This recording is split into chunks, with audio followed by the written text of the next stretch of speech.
Environmental Protection Agency staff are getting closer to finishing their sampling for toxins and contaminants at the old Smurfit stone mill site in Frenchtown. But they say they're also planning more sampling of soils, ponds, and the Clark Fork River this spring and summer to fill in data gaps as they assess the environmental risk. EPA officials tell Frenchtown residents they're close to releasing what they call their draft baseline plan by the end of this month. That plan is based on all the sampling the agency has been doing on the Smurfit site for the past couple of years.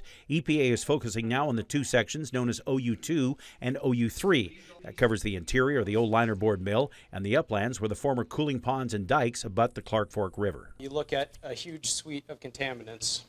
So what we're trying to do is kind of hone down that list and to try to determine what's important ecologically. What are we finding at levels that may be of ecological concern? Outside of some hot spots at the very center of the mill, the EPA says many of those samples are coming back at levels below where there are concerns for exposure to wildlife and the environment. But Sanchez says the agency will collect more samples this spring and summer to be sure. More sediment, more water, samples from the Clark Fork River, both upstream and downstream of the site. There are also several ponds on the site in OU3 that are potentially important ecologically for waterfowl. And we don't have any water or sediment data from those ponds, so we want to collect that data.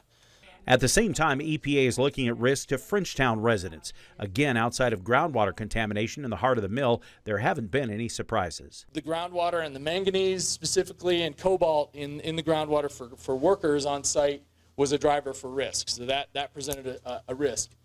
With respect to recreators and folks that are using the river, the non-cancer hazards and the cancer hazards both from soils appear to be within guidelines.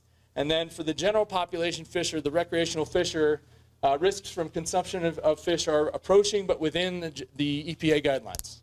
EPA says they're also taking off-site river contamination into account. In other words, impacts from historic mining and other activities elsewhere in the Clark Fork watershed.